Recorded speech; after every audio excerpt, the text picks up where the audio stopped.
Well, is Hagrid's Magical Creatures Motorbike adventure worth the hype? Let's start off with the stats of this coaster. It is manufactured by Intamin. It has 7 launches, which is the world record. The maximum height of this coaster is 65 feet. The top speed is 50 miles an hour and has no inversions. Quickly though, before I carry on, just so you know, there will be spoilers throughout this video. Anyway, I will be discussing 3 things that determine how good this coaster is, with the queue line, the scenery, and the ride layout. Let's start off with the queue. The queue is an experience in itself. There is so much to look at, but before you get into the queue, make sure you put all your bags in the lockers just outside the entrance of the ride, because you can't take them onto the ride. Anyway, as soon as you enter the queue line, you see the main coaster area. Eventually, you will pass Hagrid's hut before reaching the main building. Inside, there are many different carvings of magical creatures, including references to the Harry Potter series, and even a reference to the old ride Dragon Challenge. Next, there is a projection of Hagrid explaining the ride and ensuring you that you won't go into the Forbidden Forest. After you will reach Hagrid's secret laboratory with different research Hagrid has been doing in secret, and then you will go through some tunnels before reaching the last room before the station, which is definitely the best room in the queue line. There is a massive overhead effect where motorbikes roar and creatures scutter. And then finally into the ride station where there is a moving platform to help maximise capacity. You definitely won't be bored while queuing for this ride. Onto the ride. As you exit the station building, you will make a right turn and into the first launch, which goes from 0 to 20 miles an hour in 1.2 seconds. And then you will approach an S-curve. The train then makes a right turn and into a second launch, which launches from 22 to 30 miles an hour in 1.5 seconds. You will pass through a tunnel and an airtime hill, and then the train will hit the brakes and goes into Hagrid's hut. Inside the hut, Hagrid is there alongside with a beast-ended Scroot.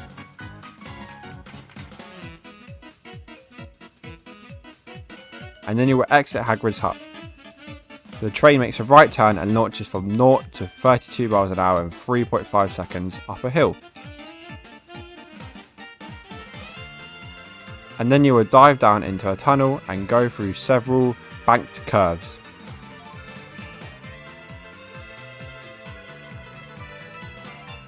And then into a launch that launches you from 27 to 35 miles an hour in 2.3 seconds. The train then makes a double right turn followed by a small airtime hill, and then into a right turn. Riders will then pass one of Hagrid's creatures, Fluffy, and then you will go into a left switch track turn and then into a launch from 21 to 41 miles an hour in 2.5 seconds. The train will then enter a foggy tunnel and climb up a 70-degree vertical rollback. Riders will fall backwards and then the train will launch from 37 to 44 miles an hour in 1.7 seconds, and then passes through a tunnel and an upward helix. Eventually riders will hit the brakes and head into a building filled with nighttime scenery and centaurs.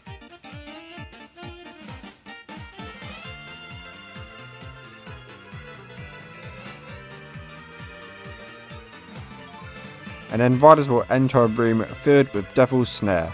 To escape the Devil's Snare, riders will take a vertical drop track which plunges the train 17 feet. Fog effects will appear and the train will launch out of the building from 0 to 50 miles an hour in 4 seconds.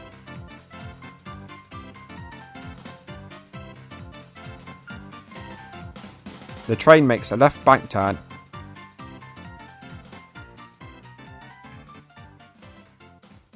and then hits the final brake run.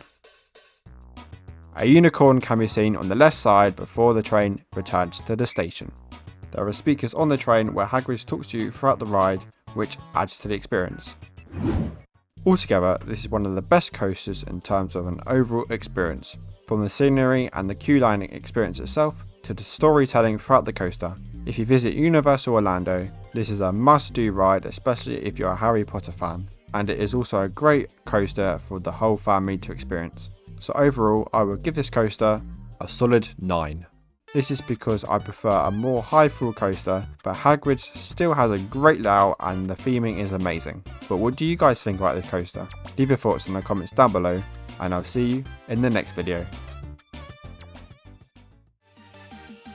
If you've enjoyed the video, why not click on this video? It's free, so why not?